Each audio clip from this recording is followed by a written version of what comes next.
आवाज़ आ रही है?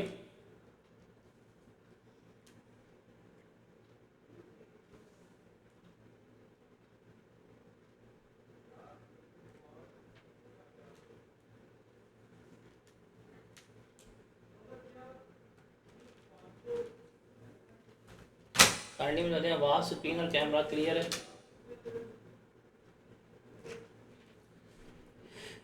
जी जनाब, कैसे हैं आप लोग?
चलें जी, स्टार्ट करते हैं, आगे चलते हैं और डिस्कस करते हैं हमारा अगला एरिया जो हमने लास्ट टाइम पर्कलेट्स वगैरह कर रहे थे और पर्क्स करते करते हमने एसेट ट्रांसफ़र केस जो हैं उनको डिस्कस आउट कर लिया था कि क्या हैं और कैसे हैं और किस तरह से हम उनको लेकर चल रहे होते हैं।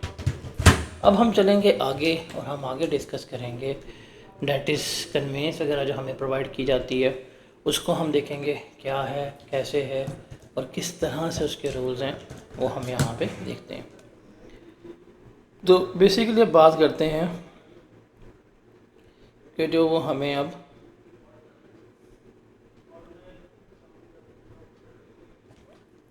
व्हीकल जो है जो यूज़ करने के लिए प्रोवाइड की जाती है हम उसकी बात करेंगे।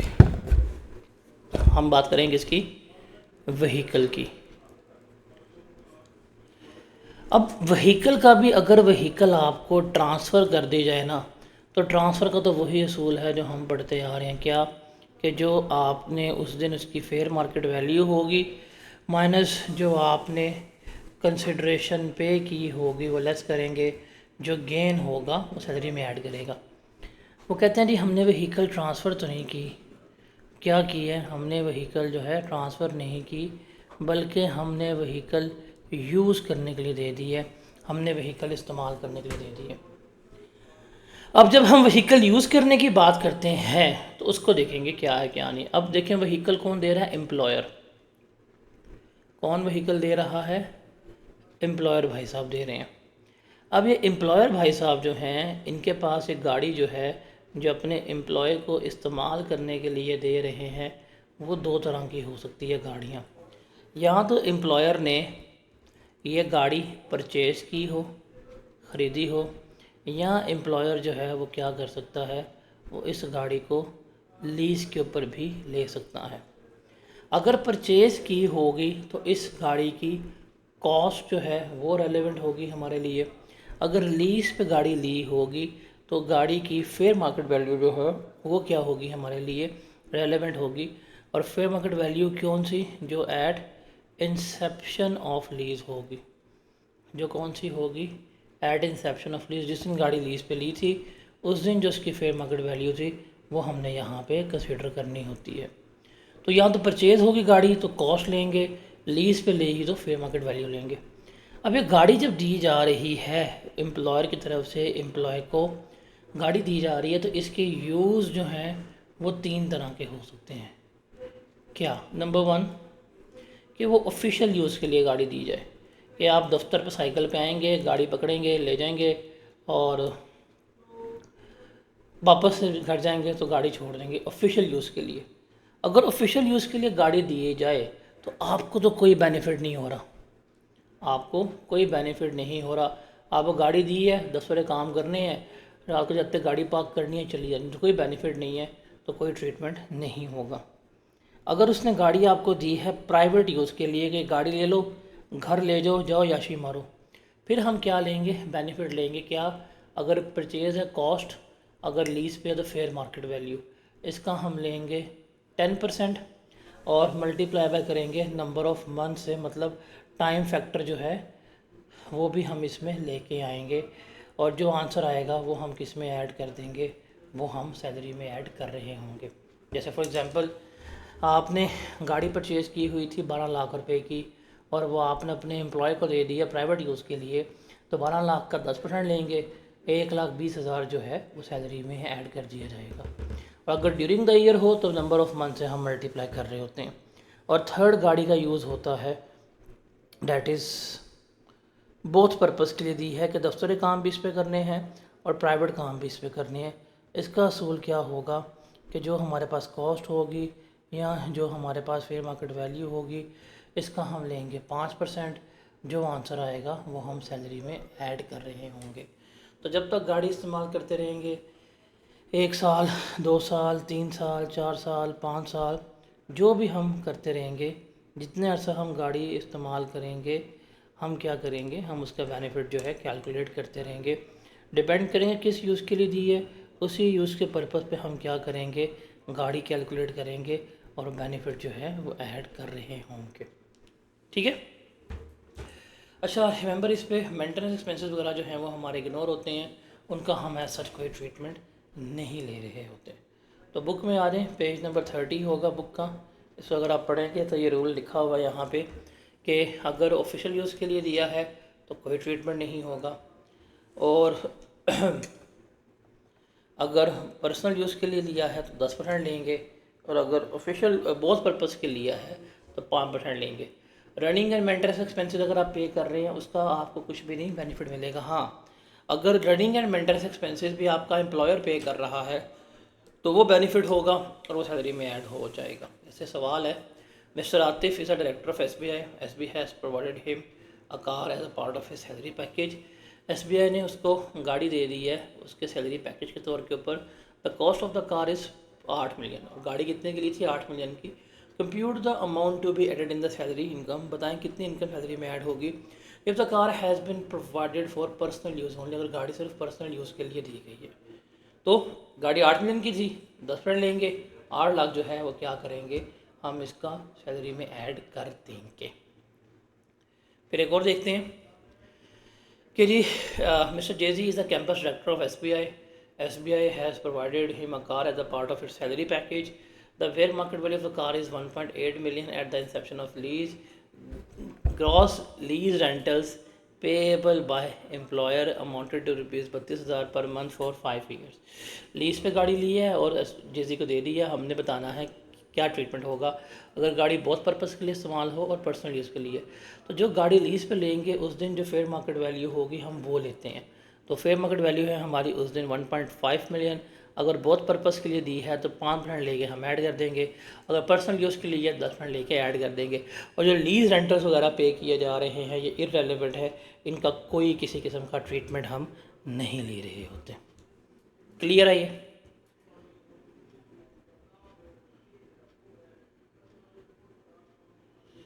उसके बाद है, अगर आपको सर्विसेज प्रोवाइड की जा रही हैं गार्ड की या गार्डनर की या शेफ़ की या ड्राइवर की, मतलब आपको कंपनी ने ड्राइवर रख दिया है, आपको गार्ड रख के दे दिया है, इसके पैसे कंपनी पे कर रही है, आपको दिया हुआ है, तो हमने इसका बेनिफिट कैलकुलेट करना है। अब इसका क्या होगा बेनिफिट का formula, salary paid by employer. तो ये गार्ड की, शेफ़ की, ड्राइवर की एम्प्लॉयर की सैलरी कितनी पे कर रहा है वो लेंगे, इसमें से हम लेस करवाएंगे amount contributed by employ. Employ कितने पैसे दे रहा है इसके, वो हम लेस करवाएंगे, जो बेनिफिट होगा वो सैलरी में ऐड करेंगे। मतलब एक शेफ़ दे दिया आपने अपने एम्प्लॉय को, और आप शेफ़ को पे कर रहे हैं 4 लाख रुपया सालाना, और आप एम्प्लॉय की सैलरी से 10,000 रुपया पर मंथ काट रहे हैं शेफ़ का, तो 1,20,000 रुपया एम्प्लॉय दे रहा है, तो नेट बेनिफिट कितना उसको हो रहा है 2,80,000 का। तो ये 2,80,000 का बेनिफिट जो है वो हम क्या करेंगे, वो हम सैलरी में ऐड कर रहे होंगे। हम क्या करेंगे, हम सैलरी में ऐड कर रहे होंगे।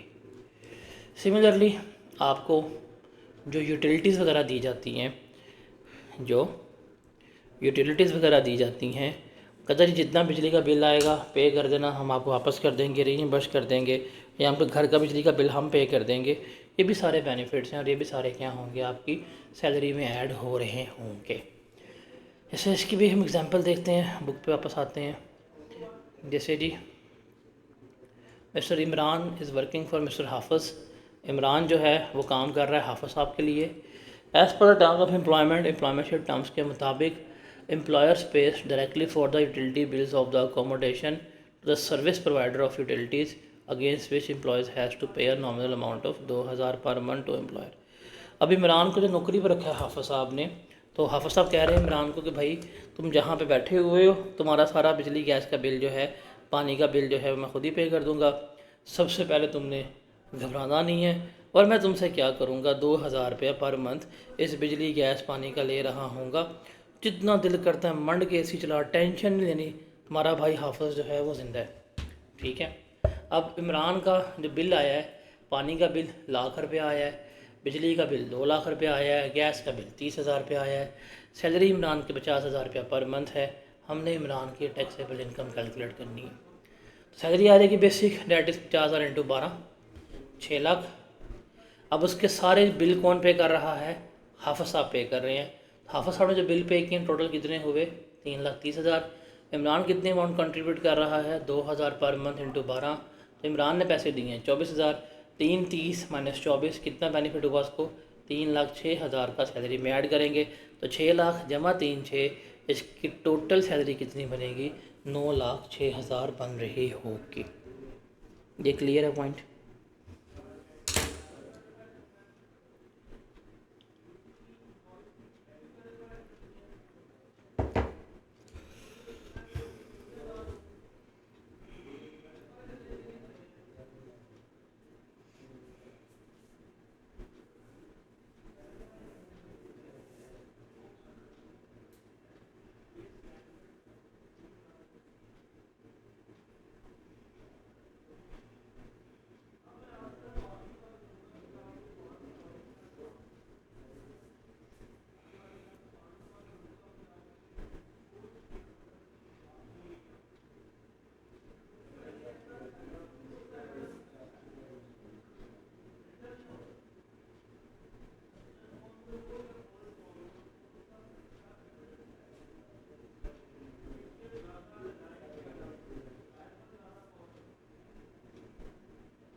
ये जनाब ये क्लियर है।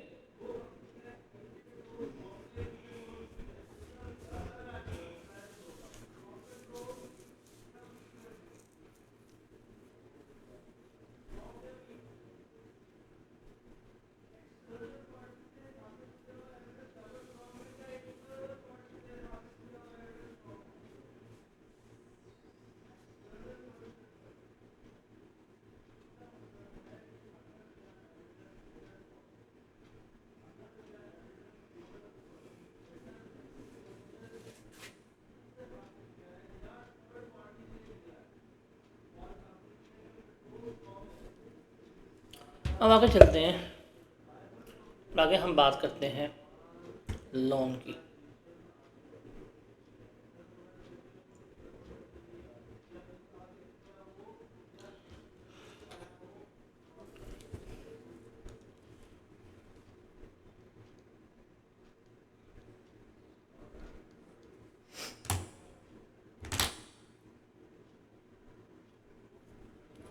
आगे हम बात करते हैं लोन की, कि लोन का क्या ट्रीटमेंट है।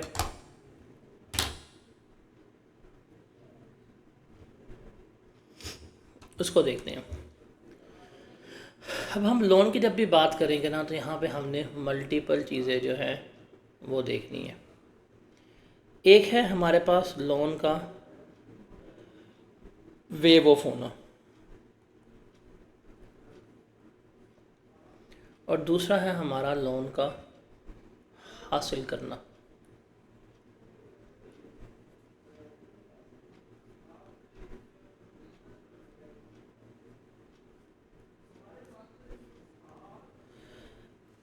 पहले बात करते हैं लोन को वेव ऑफ करने की। रिमेंबर, लोन वेव ऑफ करने का मतलब है कि आपकी लाइबिलिटी थी, जो एम्प्लॉय है, ये क्या है, एम्प्लॉय की लाइबिलिटी है। अब एम्प्लॉय की लाइबिलिटी टूवर्ड्स एम्प्लॉयर भी हो सकती है, कि आपने ये लोन अपने एम्प्लॉयर से लिया हो सकता है। लोन की लाइबिलिटी, एम्प्लॉय की लाइबिलिटी जो है वो टूवर्ड्स थर्ड पार्टीज़ भी हो सकती है, कि आपने किसी और बंदे से कर्ज़ा लिया हुआ था। अगर आपने लोन लिया था अपने एम्प्लॉयर से, फॉर एग्ज़ाम्पल आपने अपने एम्प्लॉयर से 28 लाख रुपए का लोन लिया था, और आपने 18 लाख रुपया जो है उसको वापस कर दिया हुआ था, और रिमेनिंग बचता था 10 लाख रुपया, ये आपने देना था उसको। एम्प्लॉयर ने कह दिया जा तुझे माफ़ किया कर्जा लेने वाले, उसने आपको लोन माफ़ कर दिया, लेने से इनकार कर दिया, वेव ऑफ किया। अब ये वेव ऑफ करना बेनिफिट है, जितना लोन वेव ऑफ होगा वो सारा बेनिफिट जो है इसमें ऐड हो जाएगा, आपकी सैलरी में ऐड हो जाएगा, वो आपकी इनकम फ्रॉम सैलरी का पार्ट बन जाएगा। आपने किसी तीसरे बंदे से लोन लिया हुआ था, किसी मिस्टर जीम से आपने लोन लिया हुआ था 12 लाख रुपए का, और आपके एम्प्लॉयर को लगा पता, आपका एम्प्लॉयर मिस्टर जीम के पास गया, उसने उसको 12 लाख रुपया पे कर दिया, उसने कहा जी इसकी जान छोड़ दो, उसने जान छोड़ दी, और इसने पैसे भी नहीं लिए आपसे। तो ये बेनिफिट है, ये जो बेनिफिट होगा, ये जो फ़ायदा होगा, ये किसका पार्ट बनेगा, ये आपकी सैलरी का पार्ट जो है वो बन रहा होगा। तो आपका लोन हो, थर्ड पार्टी का लोन हो, अगर वो लोन माफ़ होगा, that will be a benefit, और ये बेनिफिट जो है वो किसका पार्ट बनेगा, आपकी सैलरी का पार्ट जो है वो बन रहा होगा। असल कहानी है लोन ऑब्टेन करने की, कि अगर आप लोन हासिल करते हैं, आपके पास ऑप्शन यही है कि आप जाएं और आप जाके मार्केट से लोन हासिल करें, मार्केट से लोन लें। अब मार्केट से लोन लेंगे, आपको इंटरेस्ट पे करना पड़ेगा, सूद पे करना पड़ेगा, और वो ज़्यादा इंटरेस्ट होगा। आप इस सूद को, इस इंटरेस्ट को बाईपास कर सकते हैं। कैसे लें, आप अपने एम्प्लॉयर से लोन लें। एम्प्लॉयर से लोन लेंगे तो आपको उसका इंटरेस्ट फ्री बेनिफिट कैलकुलेट करना पड़ेगा। क्या करना पड़ेगा, आपने अगर अपने एम्प्लॉयर से लोन लिया है तो उसका इंटरेस्ट फ्री बेनिफिट जो है वो कैलकुलेट करना पड़ेगा। इंटरेस्ट फ्री बेनिफिट हम हर दफ़ा जब लोन लेंगे कैलकुलेट करेंगे, लेकिन इसकी दो एक्सेप्शंस हैं। दो कंडीशन में जो है वो क्या है, एग्जेम्प्ट होते हैं। दो कंडीशन में लोन आपका हमेशा एग्जेम्प्ट है, कोई चीज़ ऐड नहीं होगी। कब, जब लोन की अमाउंट आपने जो अपने एम्प्लॉयर से ली है, अगर वो 10 लाख से कम है, इंटरेस्ट फ्री भी हो तो एग्जेम्प्ट है, कोई किसी किस्म का बेनिफिट जो है नहीं लेंगे। उसके अलावा अगर एम्प्लॉय ने, जो आपका एम्प्लॉय है, वो अपना कोई बेनिफिट लेने से इनकार कर देता है, वो अपना बेनिफिट, अपना राइट वेव ऑफ कर देता है, और वेव ऑफ करके उसके बदले में लोन लेता है, उसके बदले में लोन लेता है। जैसे फॉर एग्जांपल प्रोविडेंट फ़ंड का इसको इंटरेस्ट मिलना था, कहता जी मुझे प्रोविडेंट फ़ंड का इंटरेस्ट नहीं चाहिए, मुझे उसके बदले में लोन दे दें। जितना भी लोन होगा वो एग्जेम्प्ट होगा, उसको हम सैलरी में कभी भी ट्रीट नहीं करेंगे। अब ये तो दो एक्सेप्शंस हैं। सैलरी में लोन ट्रीट करने का असूल क्या होगा, फार्मूला क्या होगा, उस फार्मूले को हमने यहाँ पर देखना है। फार्मूला होगा बेसिकली हमारे पास, हम लेंगे लोन अमाउंट, कि कितनी आपने लोन की अमाउंट ली है, इसको मल्टीप्लाई करेंगे इक्वेशन से। सबसे पहले लेंगे 10%। ये 10% जो है वो क्या होगा हमारा, ये हमारा बेंचमार्क रेट होगा। 10% क्या होगा, बेंचमार्क रेट होगा। माइनस करेंगे कि हमने किस परसेंटेज के ऊपर रेट लिया है, और अगर टाइम फैक्टर हुआ, टाइम फैक्टर से मल्टीप्लाई करेंगे। जो बेनिफिट होगा, जो जवाब आएगा, वो किस में ऐड हो जाएगा, सैलरी में ऐड हो जाएगा। ये फॉर्मूला, इसके मुताबिक हम सारा कुछ क्या कर रहे होते हैं, कैलकुलेट जो है वो कर रहे होते हैं। जैसे फॉर एग्जांपल हम एग्जांपल्स काउंट करते हैं। आपने लोन लिया 12 लाख का, 12 लाख का लोन लिया और ये इंटरेस्ट फ्री लोन था। बेनिफिट क्या होगा, 10% माइनस आपने, ये है बेंचमार्क रेट, आपने इंटरेस्ट फ्री लिया है, आप इंटरेस्ट पे कर रहे हैं 0% के ऊपर। तो कितना जवाब आएगा इसका, 1,20,000 जवाब आएगा। ये इंटरेस्ट बेनिफिट है, ये आपकी सैलरी में ऐड हो जाएगा। उसके बाद फॉर एग्ज़ाम्पल आपने लोन लिया 2 मिलियन का अपने एम्प्लॉयर से, और ये आपने लोन लिया 5% के ऊपर। तो बेंचमार्क रेट 10% ही रहेगा, वो कभी चेंज नहीं होता। आपने किसके ऊपर लिया, 5% के ऊपर। तो कितना जवाब आएगा, 1,00,000 रुपया। ये इंटरेस्ट बेनिफिट है, ये क्या होगा, सैलरी में ऐड हो जाएगा। फॉर एग्ज़ाम्पल आपने लोन लिया अपने एम्प्लॉयर से 3 मिलियन का, और ये आपने लोन ले लिया 8% के ऊपर। तो 10% माइनस 8%, क्या जवाब आएगा, 60,000। ये बेनिफिट जो है सैलरी में ऐड हो जाएगा।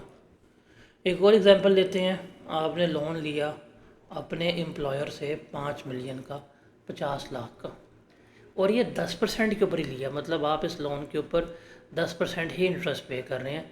तो भाई बेंचमार्क भी 10 है, आप भी 10 पे कर रहे हो, तो सैलरी में तो कोई बेनिफिट ऐड नहीं होगा किसी किस्म का भी। एक और एग्जांपल लेते हैं। आपने लोन लिया फॉर एग्जांपल 7 मिलियन का, और आपने वो लोन ले लिया 12% के ऊपर। तो 10% माइनस 12%, कोई बेनिफिट सैलरी में ऐड नहीं होगा। आपने लोन लिया फॉर एग्जांपल 3 लाख का। अब 3 लाख का लोन तो वैसे ही एग्जाम्प्ट होता है, इसका कोई बेनिफिट नहीं होगा। तो 10 लाख से लोन कम होगा तो वो हमारा क्या होगा, हमेशा एग्जाम्प्ट ही होगा। तो ये फार्मूला आपने याद रखना है, क्या है हमारा फार्मूला। इस फार्मूले को नहीं भूलना जब भी हम बेनिफिट कैलकुलेट कर रहे होंगे, कि लोन की अमाउंट कितनी मिली थी, multiply by benchmark rate, multiply by date factor. जो टाइम फैक्टर होगा उसमें हम क्या करेंगे, इसको लेकर चल रहे होंगे। ये चीज़ जो है वो क्या रखनी है आपने इस चीज़ को याद रखना है। तो ये सारा फॉर्मूला है सैलरी में बेनिफिट कैलकुलेट करने का। ये फॉर्मूला है सैलरी में बेनिफिट कैलकुलेट करने का, कि सैलरी में बेनिफिट हम इस तरह से क्या करेंगे, ऐड कर रहे होंगे। अब आपने लोन लिया अपने एम्प्लॉयर से, लोन obtained from employer। आपने अपने एम्प्लॉयर से लोन लिया जिसके पास आप नौकरी कर रहे हैं, और आपने फॉर एग्जांपल अपने एम्प्लॉयर से लोन लिया 20 लाख रुपए का, और ये आपने लोन लिया 2% के ऊपर। अब जब हम सैलरी का बेनिफिट कैलकुलेट करेंगे, जो सैलरी में जाएगा कैसे होगा, ये लोन कितना था आपके पास, 20 लाख का, बेनिफिट निकालेंगे 10% माइनस 2%, कितना बेनिफिट आएगा,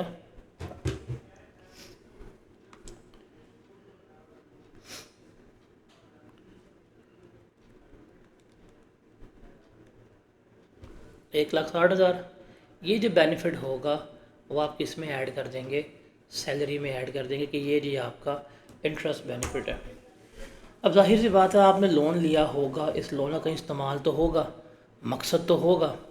अगर आप इस लोन को यूटिलाइज़ करते हैं किसी भी दूसरे हेड ऑफ इनकम में, किसी भी दूसरे हेड ऑफ इनकम को जनरेट करने के लिए, जैसे हम पढ़ के आ चुके हुए हैं, आप इसको इनकम फ्रॉम प्रॉपर्टी में लगा देते हैं, आप इसको अदर सोर्स में लगा देते हैं, तो हम पढ़ के आ चुके हैं वहाँ पे हम इंटरेस्ट कॉस्ट लेस करते हैं। तो जहाँ पे इंटरेस्ट कॉस्ट लेस करनी होगी, इंटरेस्ट कॉस्ट लेस करने के लिए असूल याद रखिएगा कि हम लेंगे एक्चुअल रेट कि हमने किसके ऊपर इंटरेस्ट लिया है, और हम लेंगे बेंचमार्क रेट कि हमारा स्टैंडर्ड रेट क्या है। जो इसमें से हायर अमाउंट होगी हम उसके ऊपर क्या करेंगे, इसको लेस करवा रहे होंगे। जैसे इस केस में अगर इसने लोन लिया था 2 मिलियन का, और ये 2 मिलियन का लोन लेके इस्तेमाल कर लेता है अपनी प्रॉपर्टी में, बिज़नेस में, तो वहाँ पे हम इंटरेस्ट कॉस्ट को लेस करवाएंगे। तो इसने किसके ऊपर लिया, 2% के ऊपर, बेंचमार्क रेट किया 10%, तो एक्चुअल रेट 2% है, बेंचमार्क रेट 10% है, हायर क्या है 10%, तो इसका लेंगे 10%, कितना जवाब आएगा 2 लाख रुपया। तो जिस हेड में इस्तेमाल किया होगा वहाँ पे हम इस 2 लाख को बीइंग एन एक्सपेंस के तौर के ऊपर क्या करवा देंगे, लेस करवा रहे होंगे। तो ये चीज़ जो है हमारी सारी कहानी जो है वो लोन की है, जो हमने यहाँ पे सारी डिस्कस आउट कर ली है।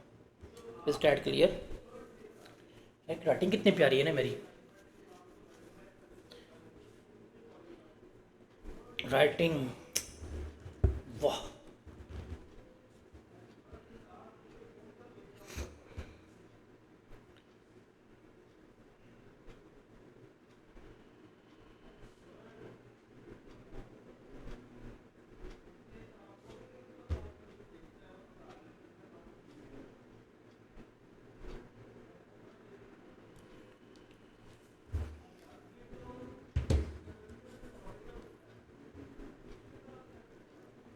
तो यहाँ पे हमारी लोन की बात जो है वो कंप्लीट होती है।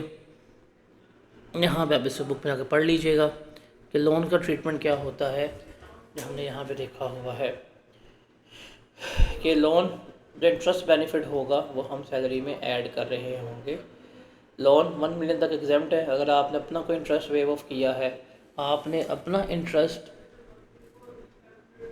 वेव ऑफ अगर कर दिया है, तो उसके बदले में लोन लिया तो वो एग्जाम्प्ट होगा।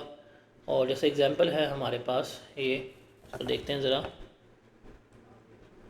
Mister Aleem is an employ of SBI। Aleem जो है वो SBI का एम्प्लॉय है। उसने लोन लिया है 2 मिलियन का टैक्स ईयर में 2023 में। What amount should be added in his income, कितनी इनकम में उसकी अमाउंट ऐड होनी चाहिए। अगर कोई इंटरेस्ट पे नहीं कर रहा, 6% इंटरेस्ट पे कर रहा है या 18% इंटरेस्ट पे कर रहा है। अगर उसने इंटरेस्ट फ्री लोन लिया है तो सिंपल सी बात है 2 मिलियन 10% लेंगे ऐड हो जाएगा। अगर 6% इंटरेस्ट पे कर रहा है तो benchmark rate -6% into loan amount, benefit जो है सैलरी में ऐड हो जाएगा। अगर 10% से ज़्यादा लोन लिया है तब भी वो लोन क्या होगा, एग्जेम्प्ट होगा। ये हमने पॉइंट डिस्कस आउट किया हुआ है। और ये पॉइंट पेज नंबर 32 के ऊपर जाके इस टेबल के ऊपर ये पॉइंट को हाईलाइट कर लीजिएगा। इस पॉइंट को भूलना नहीं है। ये वाला पॉइंट आपको पेपर में टेस्ट होने के चांसेस जो हैं वो बहुत ज़्यादा है। ये वाला पॉइंट हमने डिस्कस किया कि आप लोन लेके इस्तेमाल करते हैं तो जहाँ पे आपने उसको एज आ कॉस्ट के तौर के ऊपर लेस करवाना होगा। असूल क्या होगा, एक्चुअल रेट कि आपने कितने का लिया है, और हम लेंगे बेंचमार्क रेट जो हायर होगा उस पर लेस करवाएंगे। जैसे एग्जांपल इसी से साथ ही बिल्कुल इसके साथ ही नीचे एग्जांपल गिवन की हुई है। Faizan has obtain a loan of ₹1.6 million. Faizan ने लोन लिया है 1.6 मिलियन का फ्रॉम एम्प्लॉयर ऑन 1 फरवरी 2023, 1 फरवरी 2023 को, for the purpose of purchasing a shop for इस तंदूर, अपने तंदूर के लिए दुकान लेने के लिए। The interest charge by employer on this loan is 4%। Employer जो है वो कितना इंटरेस्ट ले रहा है, 4% पर एनुअल इंटरेस्ट ले रहा है। He has provided you the following details regarding his income. उसने इनकम के मुताबिक ये हमें डिटेल्स जो है वो प्रोवाइड कर दी हैं। उसके बिज़नेस इनकम में रेवेन्यू इनकर हुआ है डैट इज़ 1.2 मिलियन। कितना है जी, 1.2 मिलियन उसका रेवेन्यू है, ठीक है। और एक्सपेंसेस इनकर हुआ है 3 लाख। सैलरी इसकी 50,000 पर मंथ है। हाउस रेंट अलाउंस इसका 30,000 है। हमने इसकी टैक्सेबल इनकम जो है वो कैलकुलेट करनी है। देखिए बात करते हैं सैलरी की, तो 50,000 इंटू 12 जवाब क्या हो जाएगा, 6 lakh. House rent allowance taxable होता है, जवाब आ गया। अब इसने लोन लिया 16 लाख का, बेंचमार्क रेट किस इंटरेस्ट पे लिया, 4% के ऊपर। लोन कब लिया, फरवरी में, तो नंबर ऑफ मंथ से मल्टीप्लाई किया, फरवरी, मार्च, अप्रैल, मई, जून, 5/12 किया, तो जवाब आ गया इंटरेस्ट बेनिफिट कितना बनता है, 40,000। तो 6 लाख जमा 63 जमा 40, इसकी टोटल सैलरी कितनी बनती है, 1 मिलियन बनती है। फिर इसकी बात करें इसकी इनकम फ्रॉम बिज़नेस की, तो इसने रेवेन्यू कमाया बिज़नेस में से 12 लाख रुपया, ख़र्चा इसने किया है 3 लाख रुपया। अब ये इसने लोन लिया अपने एम्प्लॉयर से, अपने कारोबार में लगा दिया, कारोबार में इंटरेस्ट भी लेस करवाना है। अब इंटरेस्ट लेस करने का फॉर्मूला क्या होगा, जो लोन की अमाउंट ली है मल्टीप्लाई बाय करेंगे रेट से। अब इसने लिया था 4% के ऊपर, that was actual rate, benchmark rate है 10%, तो हम लेंगे हायर, 10% हायर था तो 16 लाख का 10% लिया, 5/12 मल्टीप्लाई किया, ये इंटरेस्ट बेनिफिट आ गया, लेस किया तो ये मेरे पास नेट इनकम फ्रॉम बिजनेस जो है वो आ रही होगी। तो सैलरी में ऐड करेंगे इस तरह से, और कहीं पे कॉस्ट के तौर पर लेस एक्सपेंस कर रहे होंगे, हम इस तरह से लेस करवा रहे होंगे। ये वेव ऑफ वाले सारे सिनेरियोज जो हैं वो हमने तफसील में डिस्कस कर लिए हैं कि किस तरह से वेव ऑफ वगैरह हो रहे होते हैं। तो यहाँ तक जो है वो आपने डिस्कस करनी है। ट्रांसफ़र ऑफ प्रॉपर्टी सारा कुछ जो है वो हमारा यहाँ पर कंप्लीट होता है। ठीक है, हम इसको यहाँ पर रखते हैं, कल हम यहाँ से ऑनवर्ड चलेंगे और कल फिर हम अपना वो डिस्कस करेंगे, you can say that termination benefits वगैरह डिस्कस करेंगे, और परसों हमारी सैलरी ख़त्म हो जाएगी। ठीक है, नहीं मिलते हैं इंशाल्लाह कल। अल्लाह हाफिज़।